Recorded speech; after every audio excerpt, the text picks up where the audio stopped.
Today we will try to create another array example where our problem statement is that store n number in an array and find their sum and average. So n mean anything, user will input let's say 5.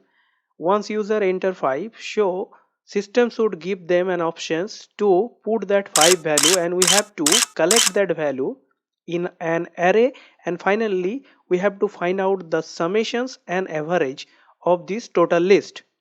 So how we can do that? So for that I have already created a sum average array example class under same com.demo.array package. Let me double click it here. Now let's understand what step we have to do. So if you check, we have to collect n numbers and we have to create some summations and average. So our first step should be creating some variable or declaring some variable like this way. Okay, so you can see here I have created an integer variable n where I will try to collect how many number user want to enter. Then I have created a sum variable and I initialize with a value 0, and finally I have created a float variable to calculate the average value. Now we have to collect the value for n, right? So definitely to collect any value from user we have to take the help of scanner class, right? So how we can use this one? So you can see the same syntax we already did in previous number of examples. So scanner, then instance name is sc, the new scanner system.in. Now once my scanner class instance is ready, then we have to create a print statement so that user can understand what he has to do or she has to do. So let's create a print statement like this way, system.out.println, and here I have given an statement enter how many number you want to store, and where we have to collect that one under n variable. So we can use n is equal to sc dot next in because it's an integer type, right? So once we get the value of n, that is basically how many number we have to store in this array. So in another term we can say we actually get the length of the array or size of the array, right? So now we are ready to declare the array and also set its size. So we can make it in a single line, and how we can do that? We can create an integer type array and array name is numbers. Then we know we have to use this third bracket, and with the help of new keyword we can create the array this way, and here n is basically the size of the array that we collected using this n variable. Okay, so our array declarations and its size definitions or define the size is done. Now save this file using Ctrl S. Now our next step is to store the value in that particular array, that is basically name is numbers. So how we can store? So basically you can see we have to store a number of value, right? So we can use the iterations here, like for I that will be start from index 0, then I less than n basically the length or size of the array, then increment operator I plus plus, and then we can put the array value under this for loop. So before putting that, each time we can give the user a statement like enter number. Here I make it some dynamic or beautified way. So each time the iterations will be going on. Let's say first time 0, so it may say enter number 0, then user will enter that one and we have to collect that under a array variable, that is basically number. So we can use this type of syntax here, and where we have to collect on the positions of I, it can be 0 1 2 3 4.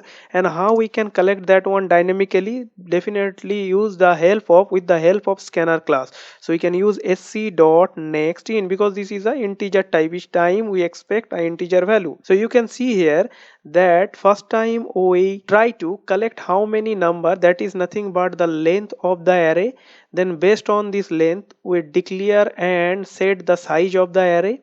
Okay, then we have to put the value. So each time we are giving a statement to the user that enter number 0, number 1, number 2, and each time once user enter anything, that will be collected under this array. So you can see here I have used the index dynamically. That's mean it will every increment it will set 0 1 2 3 something like that, and each iterations it will collect with the help of scanner class instance. Now each time once user enter this one, we can make the summations logic here. So very initial phase we set sum is equal to 0, and each time user enter any value here, we can add the summations value with its previous value. So we can make like sum is equal to sum plus, and what are the value collected under each iteration, that is nothing but array and index, that is basically 0 1 2 3 something like this depending on the iterations.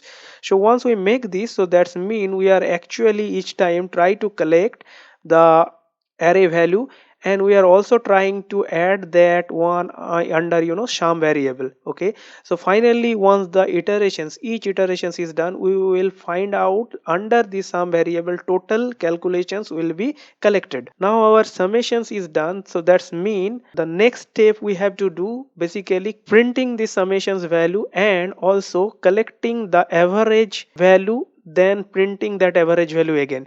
So just outside this loop, first step we have to do, our scanner class instance is done, so first you close this scanner class, then try to use this print statement to printing the sum value. So let me first create a sc.close as for best practice, then we can create a statement system.out.println, then summations is equal to plus, and where the summations is collected, that is basically under sum variable, so we can use this one like this way. So once this is done, that's mean I can print the summations of the entire list that I enter one by one. Now once the summations is done, we have to calculate the average of that number, right? So how we can calculate the average? So we have already created a average variable, that is nothing but avg, and this is a float type, right?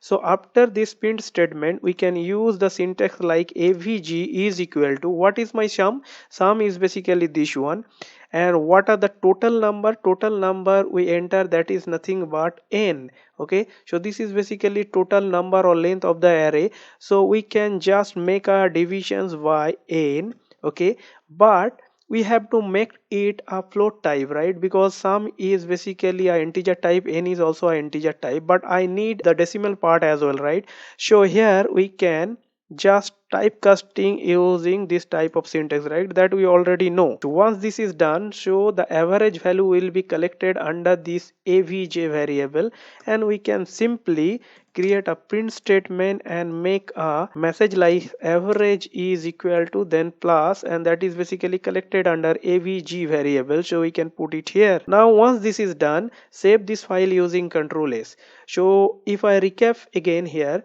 so first we create some variable, that is basically n. So how many number we have to collect? We have initialized the sum with initial value 0, a float variable to collect the average value.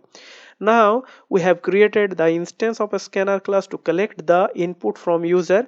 Then first we collect the number of value we have to store in an array, so that is collected under n variable. So once this is collected, so we basically got the length of the array, and using that we can create, or we have created the number array with the length that is basically dynamically entered by user, that is nothing but n. Now once this is done, we create a iterations logic to collect each value, and each time we are giving a statement to user so that he or she can understand that enter number, it can be 0 1 2 3 4 anything based on the number we put here. Now based on that, each time we are trying to collect that value in this array, that is basically number, and we make it a dynamic way so that each iterations it will change like 0 1 2 3 4, and finally we calculate the summations with each array number, basically each value stored under this array.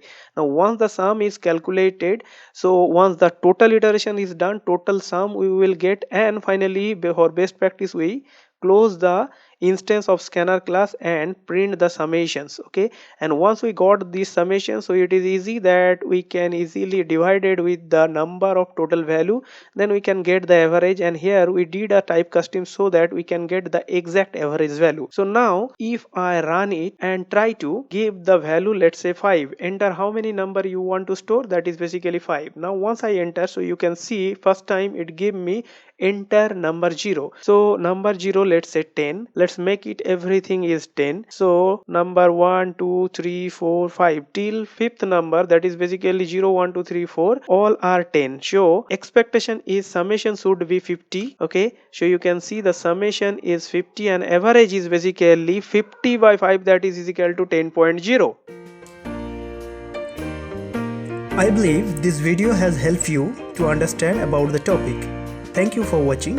Please do subscribe, click on the bell notifications and select all so that you don't miss any video from this channel.